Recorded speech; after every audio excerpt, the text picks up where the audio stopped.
Assalamualaikum warahmatullahi wabarakatuh. Kembali lagi pada channel pembelajaran Agama Pembayun.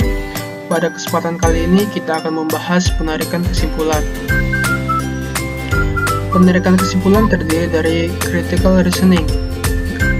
Critical reasoning atau berpikir kritis dirancang untuk melatih kemampuan kita di dalam memahami, menganalisa, dan mengevaluasi sebuah argumen atau pernyataan. Tidak dibutuhkan rumus untuk menyelesaikan soal-soal critical reasoning. Yang dibutuhkan adalah sebuah konsentrasi dan pemahaman kita terhadap isi dari argumen tersebut. Di sini terdapat proposisi hipotesis.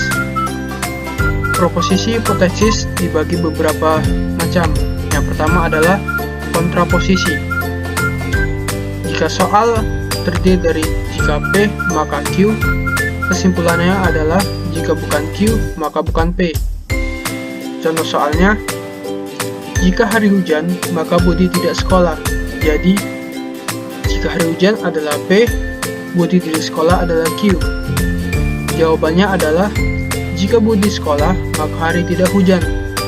Jika Budi sekolah adalah Q, hari tidak hujan adalah bukan P. Kemudian adalah ekivalen. Jika soal adalah jika P, maka Q, maka kesimpulannya adalah tidak P atau Q. Contoh soalnya adalah, jika hari cerah, maka Budi tidak memakai payung. Jika hari cerah adalah P, Budi tidak memakai payung adalah Q. Jawabannya adalah, hari tidak cerah atau Budi tidak memakai payung.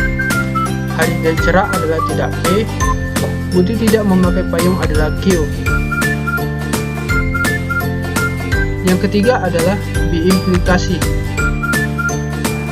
P jika Q artinya adalah P maka Q atau Q maka P.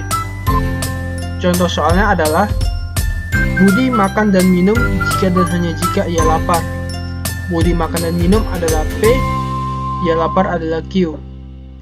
Artinya, atau bisa juga disimpulkan, Budi makan dan minum maka ia lapar. Budi makan dan minum adalah P, ia lapar adalah Q. Atau, ia lapar, maka Budi makan dan minum. Ia lapar adalah Q, Budi makan dan minum adalah P. Yang keempat adalah modus ponens.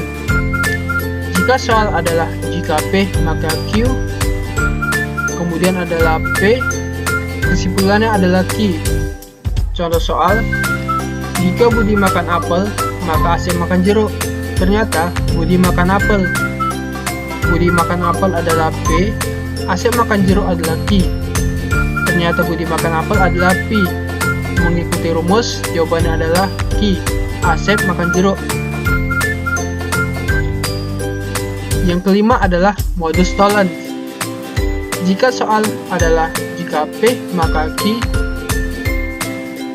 adalah negasi Q, kesimpulannya adalah negasi P. Contoh soalnya adalah, jika ibu memasak ikan bakar, maka semua anak selera makan. Ternyata semua anak tidak selera makan. Ibu memasak ikan bakar adalah P, semua anak selera makan adalah Q. Semua anak tidak selera makan adalah negasi Q. Jawaban yang benar adalah negasi P. Ibu tidak memasak ikan bakar. Yang terakhir adalah silogisme. Jika soal terdapat jika P maka Q, jika Q maka R. Kesimpulannya adalah jika P maka R, atau jika bukan R maka bukan P. Contoh soalnya adalah, jika nasi soto disajikan, maka sambal terasi juga disajikan. Jika sambal terasi disajikan, maka buah semangka juga disajikan. Jadi, nasi soto disajikan adalah P, sambal terasi juga disajikan adalah Q, buah semangka juga disajikan adalah R. Mengikuti rumus, jika P maka R. Jawabannya adalah, jika nasi soto disajikan, maka buah semangka juga disajikan. Nasi soto adalah P, buah semangka adalah R. Atau jawaban yang kedua adalah, jika buah semangka tidak disajikan, maka nasi soto tidak disajikan. buah semangka tidak disajikan adalah bukan R, nasi soto tidak disajikan adalah bukan P. Terima kasih, mungkin ini saja yang dapat saya sampaikan, lebih dan kurang saya mohon maaf. Sampai jumpa kembali.